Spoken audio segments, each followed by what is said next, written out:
السلام علیکم ورحمۃ اللہ وبرکاتہ نحمده ونصلی علی رسوله الکریم صلی اللہ علی النبی الامی وآلہ صلی اللہ علیہ وسلم صلاۃ وسلام علیک یا رسول اللہ صلی اللہ تعالی علیہ وسلم۔ عید غدیر خم کا مطلب کیا ہے اور اہل سنت یعنی مسلک اعلیٰ حضرت کا اس پر کیا عقیدہ ہے؟ تاریخ الخلفاء میں یہ روایت ہے کہ ایک دن حضرت مولا علی رضی اللہ تعالی عنہ نے ایک کھلے ہوئے میدان میں بہت سے لوگوں کو جمع کر کے فرمایا کہ میں تم لوگوں سے پوچھتا ہوں کہ رسول اللہ صلی اللہ تعالی علیہ وسلم نے یوم غدیر خم میں میرے متعلق کیا ارشاد فرمایا تھا؟ تو اس مجمع میں سے 30 آدمی کھڑے ہوئے اور ان لوگوں نے گواہی دی کہ حضور صلی اللہ تعالی علیہ وسلم نے اس روز فرمایا تھا کہ من کنتو مولا علی فعلی مولا، یعنی میں جس کا مولا ہوں علی بھی اس کے مولا ہے، یعنی میں جس کا مددگار ہوں علی بھی اس کے مددگار ہے۔ یا الہ العالمین، جو شخص علی سے محبت رکھے تو بھی اس سے محبت رکھ، اور جو شخص علی سے عداوت رکھے تو بھی اس سے عداوت رکھ۔ یہ مولا علی کی شان، جس کو مسلک اہل سنت یعنی مسلک اعلیٰ حضرت دل و جان سے جانتے ہیں، مانتے ہیں، اس پر عمل کرتے ہیں۔ اسی کو شیعہ عید غدیر کہتے ہیں اور خرافات کرتے ہیں کہ اس دن جو گناہ کرے سب معاف ہے۔ شیعہ یہودی سے بھی آگے نکل گیا۔ شیعہ کو اس عید کا بہت بے چینی سے انتظار رہتا ہے۔ شیعہ نے کبھی بقر عید کے لیے اتنی بے چینی سے انتظار نہیں کیا جتنی شدت سے انتظار شیعہ کو عید غدیر کا ہوتا ہے۔ یوں سمجھ لیجئے یہ لوگ عید غدیر کینڈل لائٹ ڈنر کی طرح مناتے ہیں۔ یہ عید زنا خانوں میں منائی جاتی ہے۔ یہ عید خالص شیعہ کی ہوتی ہے اور یہ صرف ایک رات کی ہوتی ہے۔ بند کمرے میں بتی بجھا کر منائی جاتی ہے۔ جیسے جانور کو اپنی ماں بہن کا پتہ نہیں ہوتا، اسی طرح شیعہ کو بھی نہیں ہوتا۔ اس عید میں شیعہ مرد اپنی ماں بہن سے زنا کرنے کو عید غدیر کہتے ہیں، اور جب پوری رات بدکاری کرنے کے بعد صبح یہ لوگ میٹھی چیز کھاتے اور بانٹتے ہیں۔ یہی ان کے نزدیک عید غدیر کہلاتی ہے۔ بلکہ ایک روایت میں ہے کہ اسی دن حضرت عثمان غنی رضی اللہ تعالی عنہ کی شہادت ہوئی، جس کی خوشی میں یہ لوگ گناہوں کو بھی حلال کر لیتے ہیں۔ استغفر اللہ۔ یہ لوگ 18 ذی الحجہ کو عید غدیر مناتے ہیں، چونکہ یہ تاریخ حضرت عثمان غنی رضی اللہ تعالی عنہ کی شہادت کی ہے۔ شیعہ مذہب کے لوگ حضرت ابوبکر صدیق، حضرت عمر فاروق اعظم، حضرت عثمان غنی اور حضرت امیر معاویہ رضی اللہ تعالی عنہم اور حضرت عائشہ صدیقہ رضی اللہ تعالی عنہا سے بڑی عداوت اور دشمنی رکھتے ہیں۔ سرکار صلی اللہ تعالی علیہ وسلم کے پاس ایک باغ تھا۔ سرکار صلی اللہ تعالی علیہ وسلم نے اپنی ظاہری زندگی میں وہ باغ نہ حضرت فاطمہ زہرا رضی اللہ تعالی عنہا کو دیا تھا اور نہ دینے کی وصیت کی تھی۔ اس باغ کے بارے میں شیعہ کہتے ہیں کہ ابوبکر صدیق رضی اللہ تعالی عنہ نے حضرت فاطمہ کا باغ غصب کر لیا تھا، جبکہ سرکار صلی اللہ تعالیٰ علیہ وسلم نے یہ باغ حضرت فاطمہ زہرا رضی اللہ تعالیٰ عنہا کو دیا ہی نہیں تھا، تو حضرت ابو بکر صدیق رضی اللہ تعالیٰ عنہ کے اپنے دور خلافت میں اس باغ کا غصب کرنے کا کیا مطلب ہے؟ مگر انہوں نے یہ جھوٹی حدیث گھڑ لی اور حضرت ابو بکر صدیق رضی اللہ تعالی عنہ پر بہتان لگایا اور حضرت ابو بکر صدیق سے شیعہ دشمنی کرنے لگے۔ سرکار صلی اللہ تعالی علیہ وسلم نے وصال سے کچھ وقت پہلے فرمایا کہ لکھنے کا سامان لاؤ، مگر حضرت عمر فاروق اعظم رضی اللہ تعالی عنہ نے فرمایا کہ سرکار کو بڑی شدت کی تکلیف ہے، لکھنے کا سامان نہ لایا جائے۔ اس مشورہ پر حضرت عباس اور حضرت مولا علی اور حجرہ میں جتنے صحابہ کرام رضی اللہ تعالی عنہم موجود تھے، سب نے عمل کیا اور لکھنے کا سامان نہ لایا گیا۔ اس میں عمر فاروق اعظم رضی اللہ تعالی عنہ کا کوئی قصور نہیں تھا۔ شیعہ کہتے ہیں کہ حضور خلافت کے بارے میں لکھنا چاہتے تھے، عمر نے روکا، جبکہ اس مشورے پر خود حضرت علی رضی اللہ تعالی عنہ نے عمل کیا، حضرت عباس رضی اللہ تعالی عنہ نے عمل کیا، تو شیعہ کو حضرت عمر فاروق اعظم رضی اللہ تعالیٰ عنہ سے دشمنی کرنے کی کیا ضرورت تھی؟ لیکن عمر فاروق اعظم کی عداوت میں اور دشمنی کرنے میں شیعہ نے کوئی کسر باقی نہ رکھے۔ حضرت عثمان غنی رضی اللہ تعالی عنہ کے ہاتھوں مبارک سے قرآن مجید جمع ہوا، اس لیے حضرت عثمان غنی رضی اللہ تعالی عنہ کو جامع القرآن کہتے ہیں۔ شیعہ کہتے ہیں کہ قرآن میں 17,000 آیتیں تھی، جو آیتیں مولا علی کے شان میں تھی، ان آیتوں کو عثمان غنی نے قرآن سے نکال دیا۔ اس لیے شیعہ حضرت عثمان غنی رضی اللہ تعالیٰ عنہ سے دشمنی رکھتے ہیں،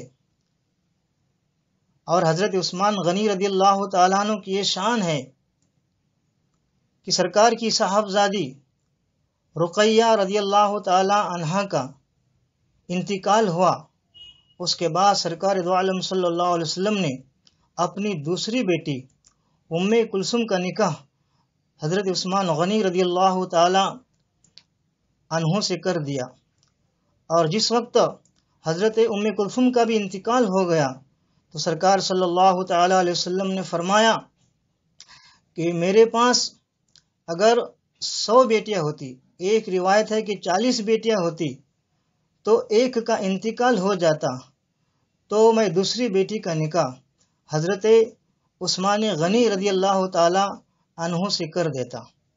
یہ حضرت عثمان غنی رضی اللہ تعالیٰ عنہ کی شان ہے۔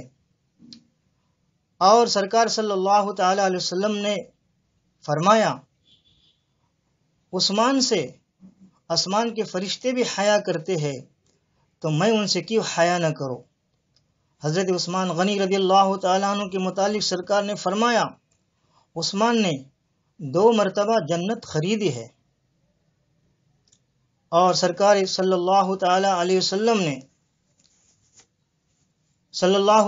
وسلم کے فرمان پر حضرت عثمان غنی رضی اللہ تعالی عنہ نے مدینہ منورہ میں ایک کنواں میٹھے پانی کا تھا، اسے بڑی رقم دے کر خریدا اور مدینہ منورہ کے تمام مسلمانوں پر اس کو وقف کر دیا تھا۔ اور شیعہ حضرت عثمان غنی رضی اللہ تعالیٰ عنہ کو معاذ اللہ یہودی کہتے ہیں، تو کیا سرکار دو عالم صلی اللہ تعالی علیہ وسلم نے اپنی 2 صاحبزادیہ کا نکاح یہودی سے کر دیا تھا؟ اور شیعہ قرآن کو محفوظ نہیں ماننے کی بنا پر شیعہ کافر ہے۔ قرآن پاک کی حفاظت کا ذمہ خود اللہ تعالی نے لیا ہے۔ انا نحن نزلنا الذکر وانا له لحافظون۔ جنگ صفین حضرت مولا علی اور حضرت امیر معاویہ رضی اللہ تعالی عنہما کے درمیان میں ہوئی۔ اسی وجہ سے شیعہ حضرت امیر معاویہ رضی اللہ تعالی عنہ سے دشمنی رکھتے ہیں۔ جنگ جمل حضرت مولا علی مشکل کشا رضی اللہ تعالی عنہ اور ام المؤمنین حضرت عائشہ صدیقہ رضی اللہ تعالی عنہ کے مابین ہوئی۔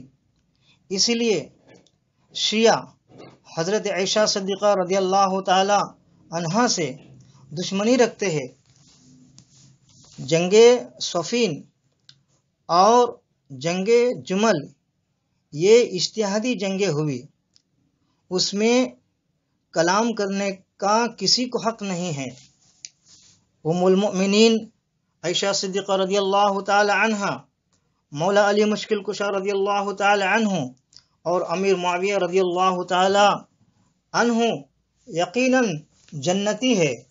خلفائے راشدین و صحابہ کرام اور اہل بیت خصوصاً مولا علی، حضرت فاطمہ، حضرت امام حسن اور حضرت امام حسین رضی اللہ تعالی عنہم کی عظمت و شان و شوکت و مرتبہ کیا ہے۔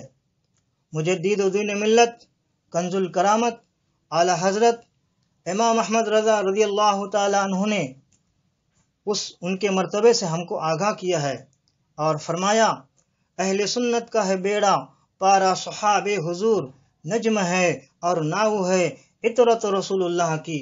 اور اہل بیت کی شان میں فرمایا، نور و بنتے، نور و زوجہ، نور ام، نور و نور، نور مطلق کی کنیز، اللہ ری لہنا نور کا۔ حضرت مولا علی، حضرت فاطمہ، حضرت امام حسن اور حضرت امام حسین رضی اللہ تعالیٰ عنہ کی شان و شوکت بیان کرنا یہ صرف اور صرف اہل سنت مسلک کی اعلیٰ حضرت والوں کا حصہ ہے۔ 18 ذی الحجہ شریف کے رات کو شیعہ گناہوں میں گزرتے ہیں اور سنی بریلوی اسی شب میں حضرت عثمان غنی رضی اللہ تعالیٰ عنہ کی سیرت بیان کرتے ہیں، ذکر شہادت کرتے ہیں اور خلیفہ سوم عثمان غنی رضی اللہ تعالیٰ عنہ کے لیے ایصال ثواب کرتے ہیں۔ خلیفہ اول حضرت ابوبکر صدیق رضی اللہ تعالیٰ عنہ ہے۔ خلیفہ دوم حضرت عمر فاروق اعظم رضی اللہ تعالیٰ عنہ ہے اور خلیفہ سوم حضرت عثمان غنی رضی اللہ تعالیٰ عنہ ہے اور خلیفہ چارم مولا علی مشکل کشا رضی اللہ تعالیٰ عنہ ہے۔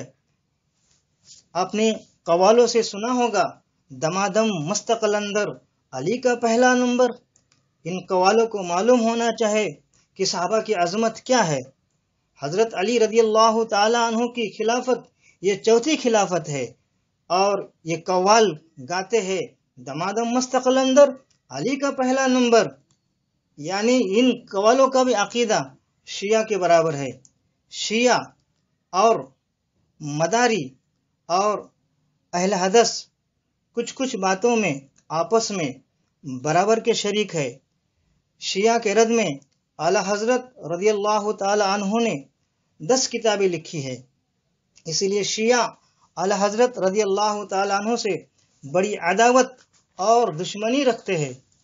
ام المؤمنین حضرت عائشہ صدیقہ رضی اللہ تعالی عنہا اور سرکار کی تمام ازواج مطہرات اس امت کے تمام مومنین کی مائیں ہے۔ یہ نبی مسلمانوں کا ان کی جان سے زیادہ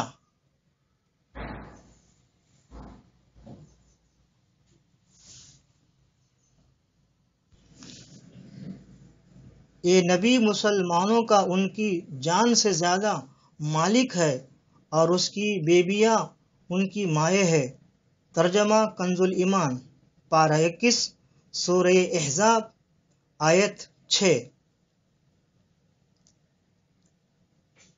حضرت امیر معاویہ رضی اللہ تعالیٰ عنہ کے متعلق سرکار صلی اللہ تعالیٰ علیہ وسلم نے فرمایا، اے اللہ تو معاویہ کو کتاب یعنی قرآن کریم اور حساب کا علم عطا فرما اور انہیں عذاب سے بچا۔ حوالہ نحیہ صفحہ نمبر 14۔ اور فرمایا، اے اللہ معاویہ کو ہدایت یافتہ اور ہدایت دینے والا بنا دے اور ان کے ذریعے لوگوں کو ہدایت دے۔ حوالہ مشکوہ شریف صفحہ 579۔ اللہ تعالیٰ نے تمام صحابہ سے جنت کا وعدہ فرمایا ہے اور ان سب سے اللہ جنت کا وعدہ فرما چکا۔ ترجمہ کنز الایمان پارہ 27 سورہ حدید آیت 10۔ اور فرمایا اللہ تعالیٰ نے قرآن پاک میں، اللہ ان سے راضی اور وہ اللہ سے راضی، اور ان کے لیے تیار رکھے ہیں باغ جن کے نیچے نہریں بہے، ہمیشہ ہمیشہ ان میں رہے۔ پارہ 11 سورہ توبہ آیت 100۔ سرکار صلی اللہ علیہ وسلم نے فرمایا، میرے صحابہ ستاروں کی طرح ہے، ان میں سے تم جس کی اقتداء کرو گے ہدایت پاؤ گے۔ حوالہ مشکوہ شریف صفحہ 554۔ اور فرمایا سرکار صلی اللہ تعالی علیہ وسلم نے، جب تم ان لوگوں کو دیکھو جو میرے صحابہ کو گالیاں دیتے ہوں اور ان کو برا بھلا کہتے ہوں تو کہو تمہارے شر پر خدا کی لعنت۔ حوالہ بخاری شریف و مسلم شریف اور مشکوہ شریف صفحہ 553۔ اور اہل بیت اطہار کے متعلق سرکار نے فرمایا، آگاہ ہو جاؤ میرے اہل بیت، تم لوگوں کے لیے نوح علیہ السلام کی کشتی کے مانند ہے، جو شخص کشتی پر سوار ہو اس نے نجات پائی، اور جو کشتی میں سوار ہونے سے پیچھے رہ گیا ہلاک ہو گیا۔ تو اہل بیت کی عظمت اور صحابہ کا احترام صرف اور صرف اہل سنت یعنی مسلک اعلی حضرت والوں کے پاس ہے۔ صحابہ کا نور اور اہل بیت کی محبت کی کشتی صرف مسلک اہل سنت، مسلک اعلی حضرت والوں کے پاس ہے۔ تو ہم صحابہ سے لو لگائے ہوئے ہیں کہ گمراہ نہ ہونے پائے، اور اہل بیت کی کشتی کی محبت میں ہم سوار ہیں کہ ڈوبنے نہ پائے۔ اللہ تبارک و تعالی صحابہ کا احترام، اہل بیت کا ادب اور ان کی شان و شوکت جو قرآن اور حدیث کے مطابق ہے، اسی کے مطابق ہم کو اس کو بیان کرنے، اس پر عمل کرنے کی توفیق عطا فرمائے۔ اللہم صلی وسلم مبارک علی سیدنا محمد قد ضاقت حیلتی ادرکنی یا رسول اللہ صلی اللہ تعالی علیہ وسلم۔ اہل سنت کا ہے بیڑا پار، اصحاب حضور نجم ہے اور ناؤ ہے عطرت رسول اللہ کی۔ سگے امام احمد رضا خاک پائے جانی میاں و تاج الشریعہ رضی اللہ تعالی عنہم، سنی بریلوی شافعی ملکہ پوری۔